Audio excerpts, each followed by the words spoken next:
Film dimulai dengan seorang pria yang bernama Bae Mu-hyun yang baru saja pulang ke rumahnya. Setelah memberikan barang bawaannya ke seorang pelayan untuk dibawa masuk, Hyun kembali ke mobil dan menyuruh orang lain yang masih berada di mobil untuk segera turun. Tidak lama, terlihat dua gadis remaja turun dari mobil tersebut, dan mereka berdua tidak lain adalah anak-anak dari Hyun. Si kakak bernama Bae Soo-mi, dan si adik bernama Bae Soo-yun. Dan diketahui, mereka berdua baru saja dijemput pulang, setelah sekian lama menjalani perawatan di rumah sakit, untuk mengobati trauma mereka, pasca tragedi yang menimpa keluarga mereka, yang merenggut nyawa ibu mereka berdua. Sebelum masuk ke dalam rumah, Sumi mengajak adiknya untuk pergi ke sebuah danau, yang terletak tidak jauh dari rumah mereka.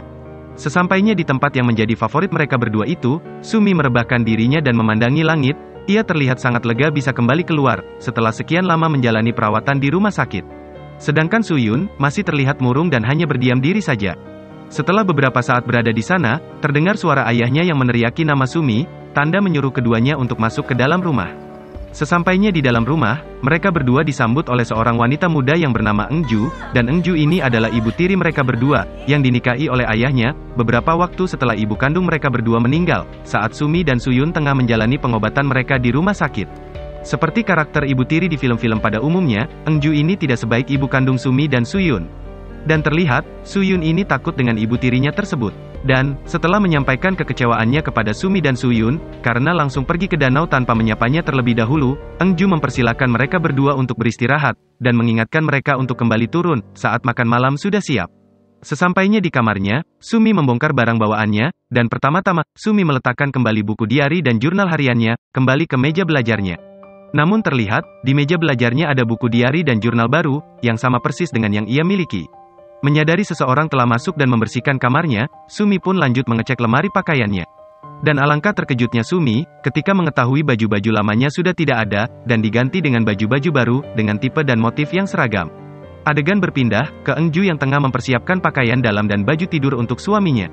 Namun saat Eunju pergi ke ruang kerja Hyun untuk menaruh pakaian tersebut, terlihat di depan pintu ruang kerja Hyun, sudah ada pakaian dalam dan baju tidur, yang sudah terlebih dahulu disiapkan seseorang untuk Hyun. Kesal melihat hal tersebut, Eunju pun membuang pakaian yang telah disiapkannya ke tempat sampah. Di dalam ruang kerja tersebut, terlihat Hyun sedang menelpon seseorang. Dan lewat percakapan yang dilakukan Hyun, kita bisa mengetahui bahwa Hyun sedang mengabari tentang kondisi keluarganya sekarang, kepada penelpon tersebut. Dan sebelum Hyun mengakhiri teleponnya, ia mengabari ke lawan bicaranya, kalau seseorang yang bernama Sun Kyu akan datang berkunjung bersama istrinya di akhir pekan. Adegan berpindah, ke Hyun, Eunju, Sumi dan Soo-yun yang sedang makan malam bersama. Terlihat, suasana di meja makan sangatlah canggung dan tanpa obrolan. Eunju pun memecah keheningan, dengan mengabarkan bahwa Sun Kyu dan istrinya akan datang di akhir pekan, untuk makan malam bersama mereka. Hal serupa, yang dibicarakan oleh Hyun dengan seseorang di telepon tadi. Menanggapi hal tersebut, Hyun pun menyudahi makannya, dan berpamitan karena masih ada pekerjaan yang harus ia selesaikan. Sepeninggalan Hyun, Eunju memprotes tindakan Sumi yang menyiapkan pakaian untuk ayahnya, karena menurut Eunju, hal tersebut adalah tugasnya, dan Sumi tidak perlu repot-repot melakukannya. Menanggapi yang dikatakan oleh ibu tirinya, Sumi pun mengatakan kalau membersihkan kamarnya adalah tugasnya sendiri, dan Eunju tidak perlu melakukannya, apalagi sampai berani menyentuh barang-barang miliknya. Lewat percakapan ini, kita bisa tahu kalau Sumi tidak suka jika ibu tirinya itu mengurus dirinya. Dan yang menyiapkan pakaian untuk Hyun adalah Sumi, untuk membalas ibu tirinya yang berani menyentuh barang-barangnya. Perdebatan mereka sempat terhenti sebentar, ketika Hyun kembali memasuki ruang makan, untuk memberikan obat kepada Eunju. Lewat adegan ini, kita bisa tahu kalau Eunju tengah sakit, namun sampai sini, belum dijelaskan apa penyakit Eunju. Dan setelah Hyun kembali pergi, Sumi mengatakan kalau ia tidak mau makan malam dengan Sun Kyu di akhir pekan nanti. Eunju pun mengatakan bahwa Sun Kyu adalah pamannya, dan Sumi tidak boleh bersikap seperti itu. Sebelum mereka berdua lebih bersitegang lagi, Eunju pun mengakhiri obrolan, dengan mempersilahkan Sumi dan Soo-yun untuk mengakhiri makannya, dan kembali ke kamar. Sampai sini, kita bisa mengetahui bahwa Sun Kyu yang sedari tadi dibicarakan oleh semua orang adalah saudara lelakinya Eunju. Sesampainya di lantai atas, Sumi mengatakan kepada Soo-yun, agar mengadu kepada dirinya, jika Eunju mengatakan sesuatu atau macam-macam dengan Soo-yun. Dan ia meminta Soo-yun, untuk tidak diam saja ketika mendapat perlakuan yang tidak menyenangkan dari Eunju. Lewat percakapan ini, kita bisa mengetahui bahwa Sumi memiliki sifat yang kuat, dan tidak takut untuk melawan perlakuan dari Eunju. Dan sifat ini berbanding terbalik dengan Soo-yun, yang cenderung hanya diam saja, jika mendapat perlakuan tidak adil dari Eunju. Adegan berpindah, ke Eunju yang mengucapkan selamat malam, kepada 2 ekor burung lovebird kesayangannya. Setelahnya, ia pergi ke kamar tidur dan menghapus make up di wajahnya. Tidak berselang lama, Engju bergegas naik ke tempat tidur, setelah mendengar suara langkah kaki suaminya yang menuju ke kamar. Dan singkat cerita, keduanya pun pergi tidur. Namun selang beberapa waktu, setelah memastikan Engju terlelap dalam tidurnya, Hyun pun beranjak dari tempat tidur, dan untuk suatu alasan, ia melanjutkan tidurnya di ruangan yang lain. Namun ternyata, sama halnya dengan Hyun, Engju pun belum tertidur. Adegan berpindah ke Suyun yang terbangun dari tidurnya, setelah mendengar suara langkah kaki yang menuju ke kamarnya. Tidak lama berselang, pintu kamarnya terbuka secara perlahan. Dan setelah terbuka cukup lebar, dari balik pintu tersebut, keluar tangan yang menggenggam daun pintunya. Melihat hal tersebut, Suyun membalikan badannya dan bersembunyi di balik selimutnya. Namun tiba-tiba, selimut yang Suyun pakai, perlahan ada yang menarik. Setelah beberapa saat memejamkan matanya, Suyun memberanikan diri untuk melihat siapa yang tengah berada di kamarnya. Namun terlihat, tidak ada siapapun di kamarnya, dan pintu kamarnya kembali menutup seperti sedia kala. Takut akan hal tersebut, Suyun memutuskan untuk pindah tidur di kamar Sumi. Dan, Sumi yang terbangun dengan keberadaan Suyun di tempat tidurnya, menyingkap selimutnya. Ia pun menemukan Suyun tengah bersembunyi di balik selimutnya. Awalnya Sumi yang menyangka Suyun bermimpi buruk, mencoba menenangkan Suyun. Namun ketika Suyun mengatakan ada seseorang yang memasuki kamarnya, Sumi pun pergi keluar untuk mengecek hal tersebut. Karena ia takut, orang yang memasuki kamar Suyun adalah Engju, yang berniat melakukan sesuatu kepada Suyun. Sesampainya di lantai bawah, Sumi melihat televisi di ruang keluarganya dalam keadaan menyala, meski sudah tidak ada lagi siaran yang diputar di stasiun televisi manapun. Setelahnya, Sumi yang lewat di depan ruang kerja ayahnya, mendapati ayahnya tengah tertidur di dalamnya. Sumi pun masuk ke ruang kerja ayahnya, dan menyelimuti ayahnya itu. Dan setelahnya, Sumi memandangi ayahnya dalam-dalam. Diketahui, meski Sumi selalu bersikap tidak baik kepada ayahnya, setelah ia kecewa karena ayahnya memutuskan untuk menikah lagi. Namun di dalam hati Sumi tetap menyayangi ayahnya itu. Dan, setelah beberapa saat memandangi ayahnya itu, Sumi dikagetkan oleh kedatangan Engju yang tiba-tiba. Engju pun menegur Sumi, karena mencurigai Sumi membangunkan ayahnya, untuk menyampaikan sesuatu kepada ayahnya. Sumi pun mengatakan bahwa ia tidak berniat membangunkan ayahnya, dan kalaupun ia ingin menyampaikan sesuatu kepada ayahnya, hal tersebut bukan urusan Engju. Setelahnya, Sumi pergi dari ruangan tersebut, dengan dalih ingin mengambil air minum. Sesampainya di dapur, Sumi meminum air mineral dalam botol, yang ada di dalam kulkas. Setelah meneguk air tersebut, Sumi merasakan air tersebut sedikit berasa dan berbau tidak sedap. Dan tidak lama, perhatiannya teralihkan oleh sebuah bungkusan yang dipenuhi darah, yang ada di dalam kulkas tersebut. Dan karena penasaran, Sumi pun lantas membukanya. Dan ketika Sumi membukanya, tercium aroma tidak enak dari bungkusan tersebut. Dan ketika isi dari bungkusan tersebut terlihat, Sumi pun menjerit dan menjatuhkan bungkusan tersebut ke lantai. Dan terlihat, isi bungkusan tersebut beberapa potong ikan mentah yang tidak utuh dan sudah membusuk. Jeritan Sumi barusan, terdengar oleh Engju yang sedang menonton televisi tanpa siaran.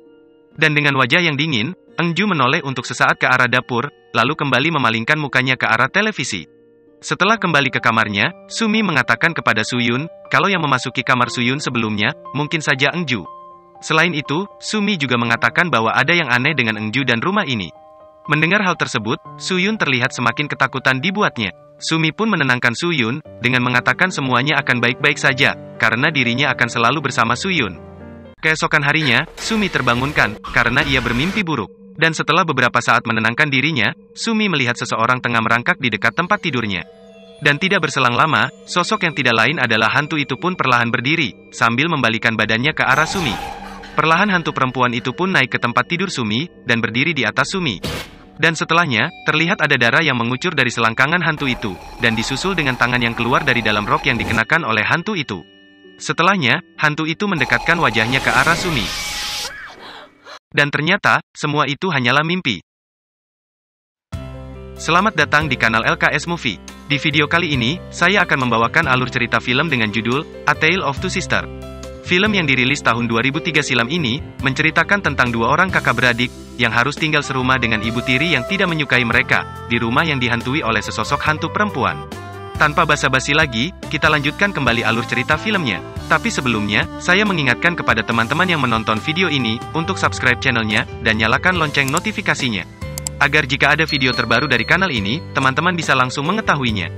Dan, bagi teman-teman yang sudah subscribe, saya ucapkan terima kasih yang sebesar-besarnya. Selamat menonton!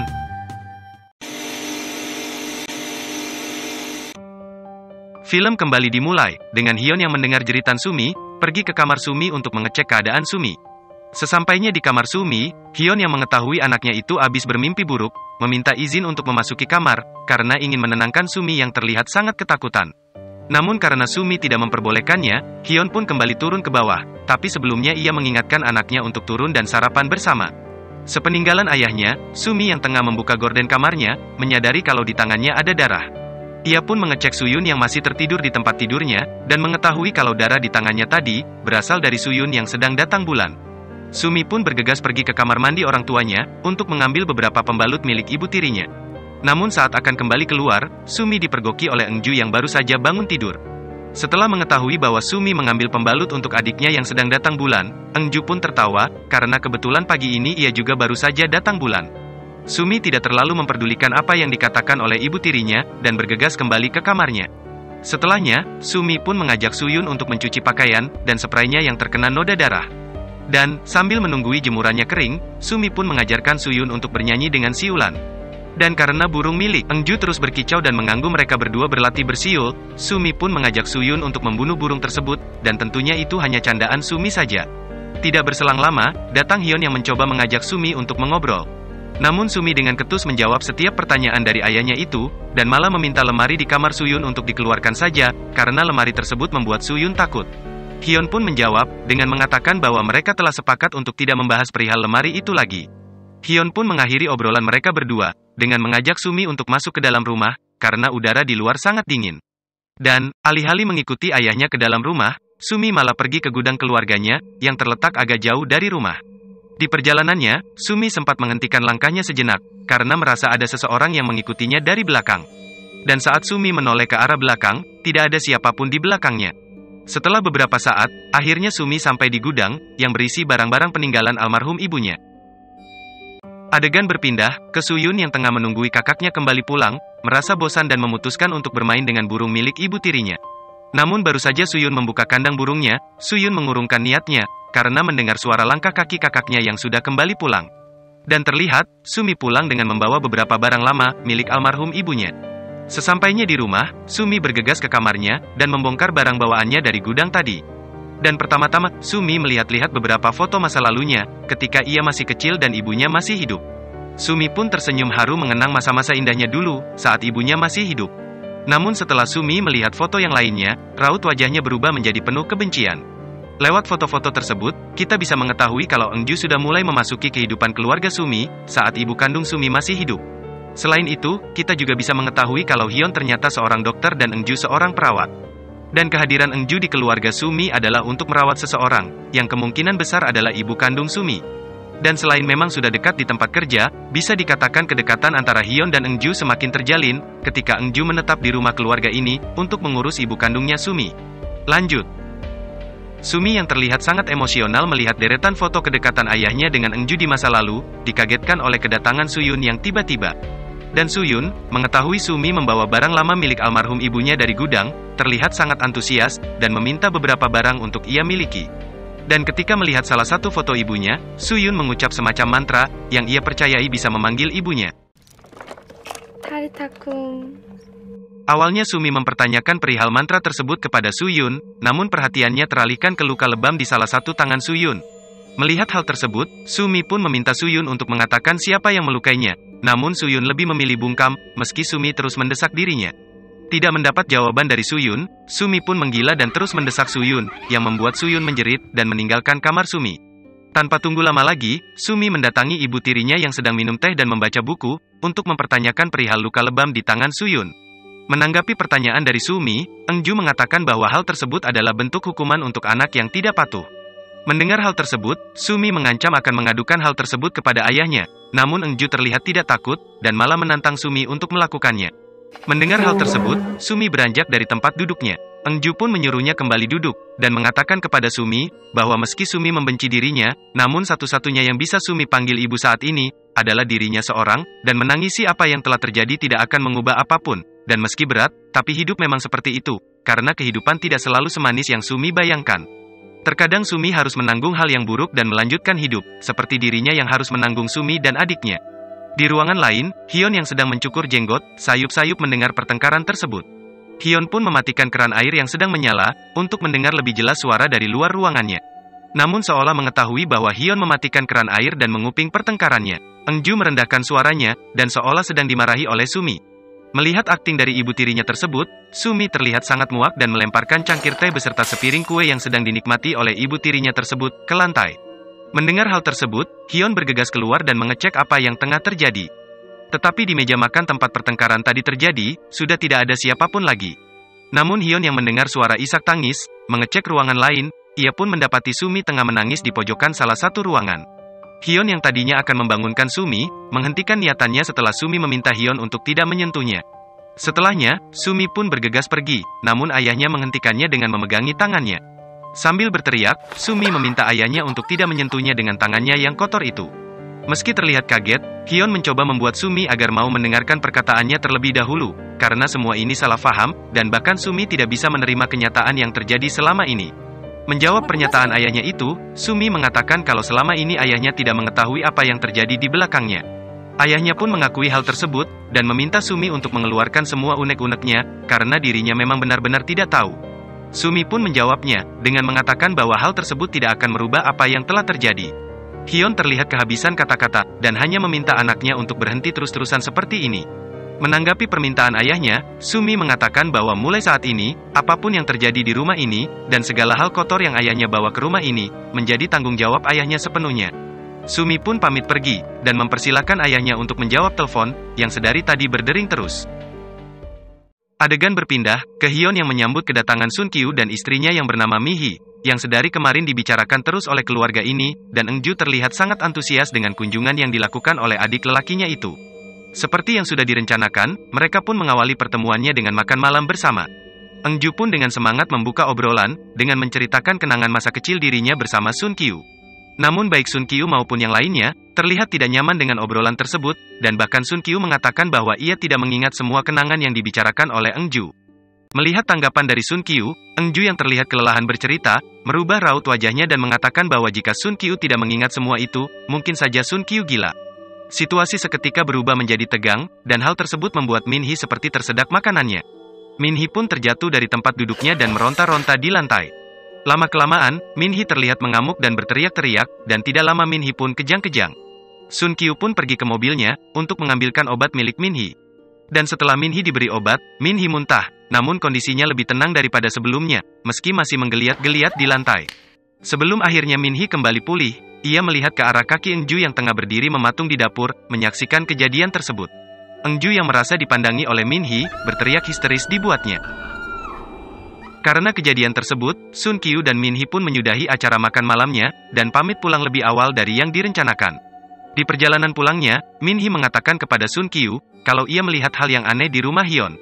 Ia melihat seorang perempuan yang bersembunyi di bawah wastafel, dan mengawasi mereka berdua semenjak mereka datang ke rumah tersebut. Lewat percakapan ini, kita bisa mengetahui, kalau Min-hee mempunyai kepekaan terhadap hal supranatural, dan akan terlihat seperti mempunyai penyakit epilepsi, ketika bersinggungan dengan hal tersebut. Hal tersebut pun menjelaskan kenapa Min-hee memandangi ke arah Eunju, saat berada di lantai. Kembali ke rumah Hyun, Eunju yang terlihat masih syok oleh kejadian tadi, diminta oleh Hyun untuk pergi tidur lebih awal. Namun alih-alih menurutinya, Eunju malah terus berdiam diri di meja makan. Tidak lama, ia pun melihat rak wastafel di dapur terbuka dengan sendirinya.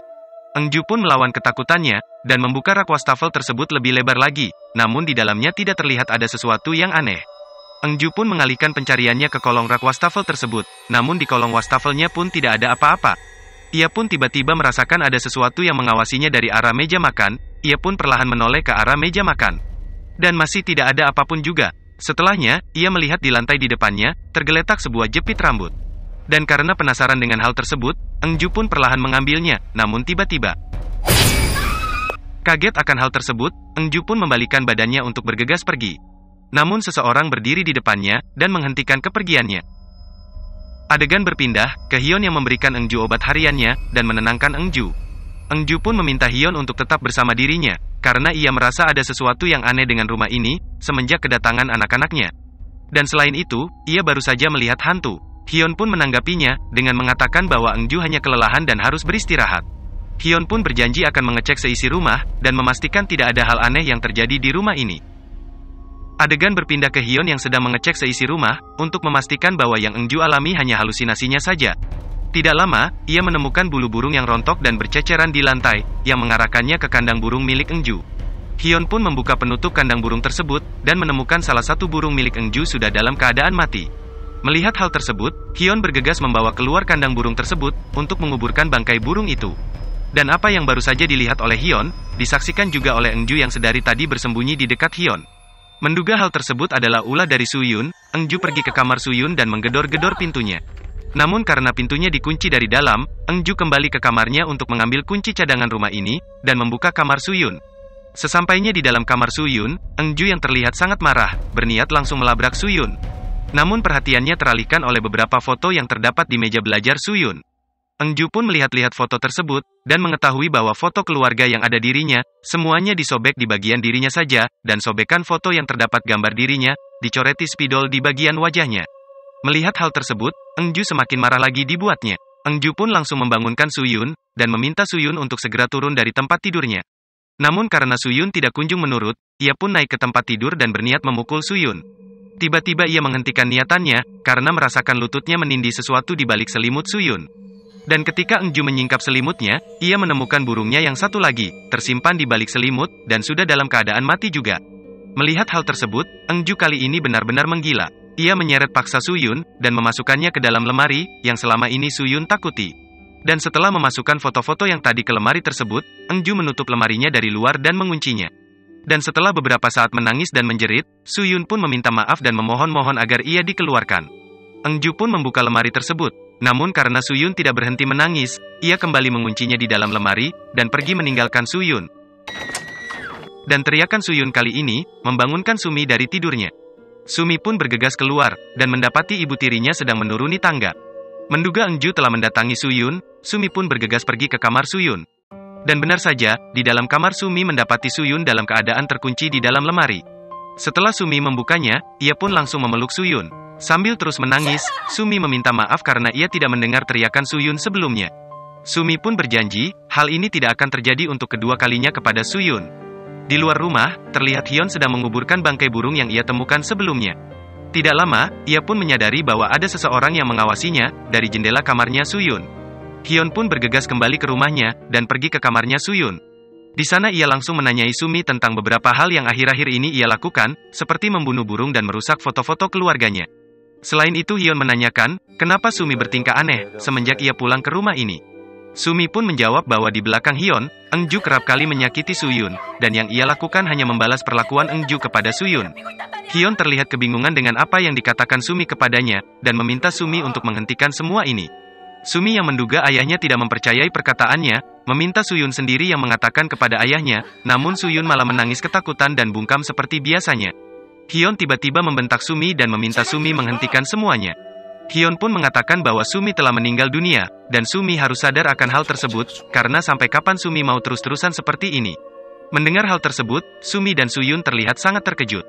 Sumi mencoba meyakinkan Suyun bahwa yang baru saja ia dengar tidak benar adanya. Namun Suyun yang terlanjur syok, berulang kali menjerit-jerit histeris.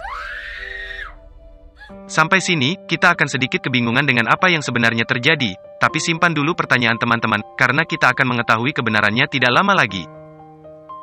Adegan berpindah ke Hyun yang sedang menelpon seseorang. Lewat percakapannya kali ini, kita akan tahu kalau Hyun mengabarkan kondisi keluarganya yang semakin memburuk kepada lawan bicaranya.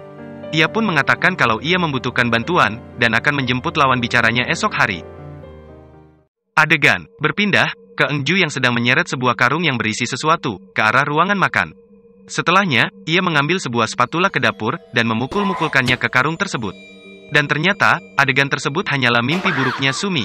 Setelahnya, Sumi menemukan sebuah catatan kecil, yang diselipkan ayahnya di bawah pintu kamarnya. Catatan tersebut bertuliskan bahwa ayahnya akan pergi keluar, dan baru akan kembali di malam hari. Dan seperti kita tahu, ayahnya pergi untuk menjemput orang yang ia telepon sebelumnya. Lanjut. Setelahnya, Sumi pergi ke kamar Suyun untuk membangunkan Suyun. Namun meski Sumi meneriaki Suyun dan menggedor-gedor pintu kamarnya, Suyun tidak kunjung membukakan pintu untuknya. Tidak lama, Sumi menyadari bahwa pintu tersebut dipaku dari luar, agar tidak bisa dibuka. Sumi yang menyadari Suyun tidak berada di dalam kamarnya, bergegas pergi ke lantai bawah untuk mencarinya. Sesampainya di bawah, Sumi terlihat kebingungan, karena tidak menemukan seorang pun di sana, baik Suyun maupun ibu tirinya. Namun tiba-tiba, ia mendengar suara jeritan Suyun dari arah belakang. Sumi pun bergegas menuju sumber suara tersebut, dan alangkah kagetnya dirinya, ketika ia menemukan darah dengan jumlah yang banyak, dan berceceran di sepanjang lantai rumahnya. Sumi pun mengikut jejak darah tersebut, yang mengarahkan dirinya ke depan ruang makan. Dan untuk kedua kalinya, ia dikagetkan oleh penemuannya kali ini. Sumi melihat sebuah karung, seperti yang ia lihat di mimpinya tadi. Melihat darah yang berceceran di lantai dan merembes di karung tersebut, Sumi menduga isi karung tersebut sudah pasti manusia, dan kemungkinan besar adalah Suyun. Sambil menangis, Sumi berusaha membuka ikatan karung tersebut. Namun karena Sumi kesulitan membuka ikatannya menggunakan tangan, ia pergi ke dapur untuk mencari benda tajam, guna memotong ikatannya. Setelah menemukan sebuah gunting, Sumi bergegas kembali ke tempat tadi. Namun sekarang, karung yang tadi sudah tidak ada di tempat semula, dan terlihat baru saja diseret pergi, karena terlihat ada jejak darah baru yang mengarah ke ruangan lainnya. Sumi pun mengikuti jejak tersebut, yang mengarahkannya ke ruang kerja ayahnya, dan berakhir di lemari yang ada di ruangan tersebut. Sumi pun bergegas membuka lemari tersebut, dan benar saja, karung yang tadi telah berpindah ke dalam lemari tersebut. Sumi pun lantas meraih karung tersebut untuk membuka ikatannya, namun tiba-tiba adegan berpindah ke Engju yang sedang membersihkan bekas darah di tangannya. Lewat adegan ini, kita bisa mengetahui bahwa yang berada di dalam karung tadi sudah pasti Suyun, dan Engjulah yang melakukan hal tersebut ke Suyun. Lanjut. Setelah selesai membersihkan tangannya, Engju mengambil teko yang berisi air yang sedari tadi ia didihkan, dan pergi keluar dari dapur. Adegan kembali berpindah ke Sumi. Meski sebelumnya sempat kaget karena karungnya bergerak, Sumi tidak mengurungkan niatnya untuk membuka karung tersebut.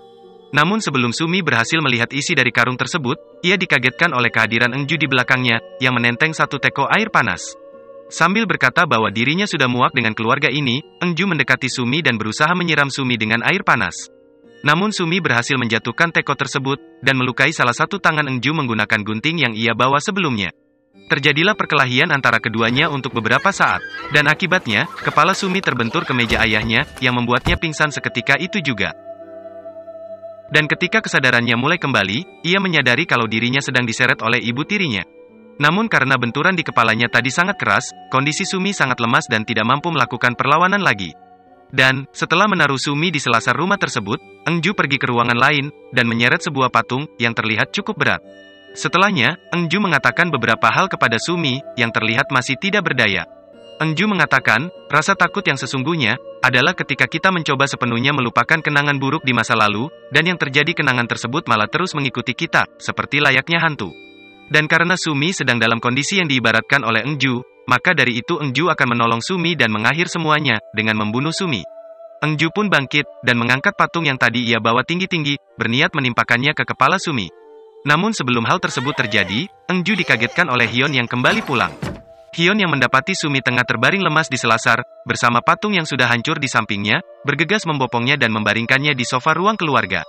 Setelahnya, Hyun pergi ke ruang kerjanya, dan mendapati ruang kerjanya berantakan, dikarenakan perkelahian Sumi dan Engju sebelumnya. Hyun pun mengambil sebuah toples obat di lemari obat-obatan, dan sebelum kembali keluar, ia melihat di lemarinya, ada sebuah karung yang berisi beberapa boneka di dalamnya. Hyun pun kembali ke ruang tamu, namun kali ini, terlihat Sumi sudah tidak ada di ruang tamu, dan tergantikan oleh Engju yang sedang duduk di sofa, tempat tadi Hyun membaringkan Sumi. Engju pun langsung berakting di depan Hyun, dan pura-pura menanyakan keberadaan Sumi kepada Hyun. Sambil memberikan obat yang ia ambil sebelumnya, Hyun meminta Engju untuk menghentikan semuanya, dan segera meminum obatnya, agar Engju merasa lebih baik. Setelahnya, Hyun kembali pergi keluar, untuk membawa masuk seseorang yang baru saja ia jemput, dan orang ini adalah orang yang beberapa kali Hyun kabari soal kondisi keluarganya lewat telepon. Dan ketika orang tersebut memasuki ruangan tempat Engju berada, terlihat Engju sangat terkejut melihat orang tersebut. Dan ternyata orang yang dibawa oleh Hyun, adalah Engju. Dan Engju yang ini, adalah Engju yang sebenarnya. Dan ketika kamera di adegan ini kembali menyorot ke arah Engju yang sebelumnya, kita akan melihat sebuah transisi yang merubah sosok Engju menjadi Sumi. Dan ternyata, seluruh adegan di film ini yang menampilkan sosok Engju sebelumnya, sebenarnya adalah Sumi, yang sedang memainkan peran sebagai Engju, di dunia yang ia ciptakan melalui halusinasinya. Dan tidak hanya itu saja, Sumi pun berperan sebagai diri Suyun, karena pada kenyataannya Suyun telah lama meninggal dunia, seperti yang Hyun pernah ingatkan kepada Sumi. Dan, karena kejadian ini, Hyun memutuskan mengembalikan kembali Sumi ke tempat ia dirawat sebelumnya, untuk menjalani kembali pengobatan. Dan tempat tersebut, tidak lain adalah rumah sakit jiwa. Sebelum Hyun dan Engju kembali pulang ke rumah, Engju berpamitan dengan Sumi. Engju mengatakan kalau semua sekarang sudah berakhir, dan kondisi Sumi akan membaik di tempat ini. Selain itu, Engju pun berjanji akan sering mengunjungi Sumi. Engju pun berpamitan dan beranjak dari duduknya, namun Sumi mencengkram tangan Engju, dan tidak membiarkan Engju pergi. Engju pun berusaha melepaskan tangannya, namun cengkraman Sumi semakin kuat. Dan setelah beberapa saat, Sumi pun melepaskan genggamannya tersebut.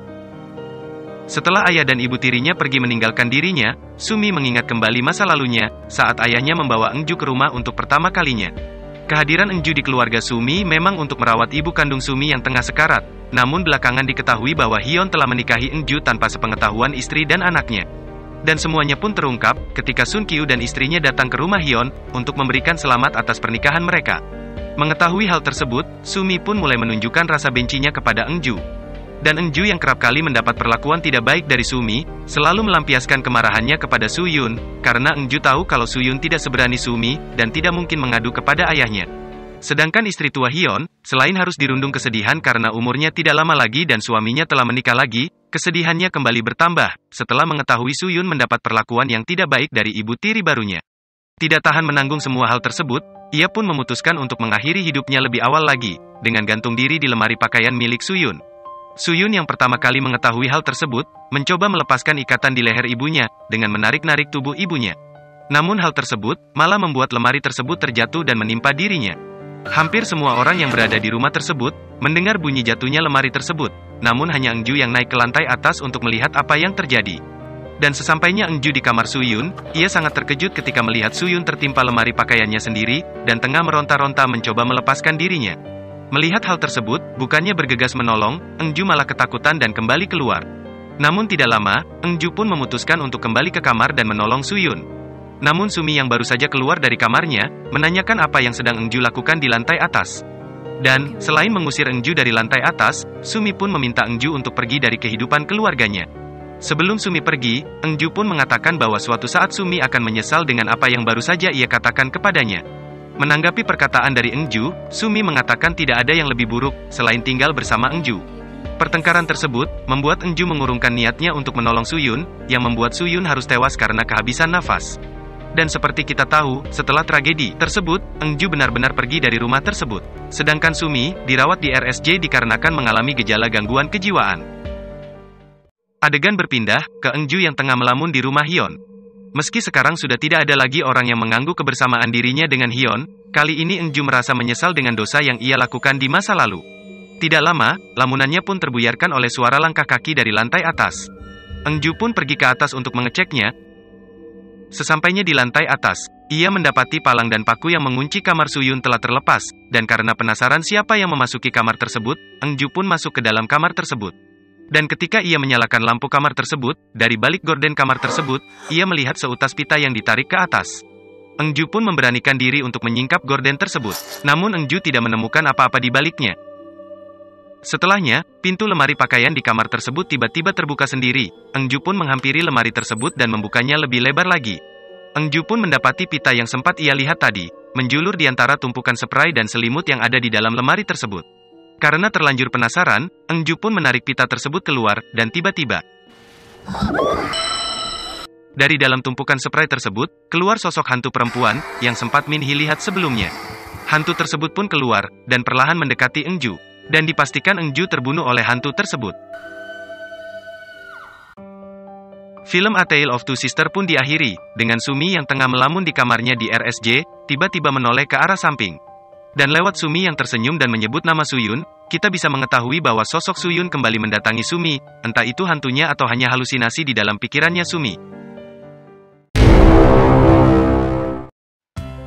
Lewat film ini kita bisa belajar, bahwasanya apa yang sudah terjadi di masa lalu tidak mungkin bisa diubah, meski sekeras apapun kita memikirkannya.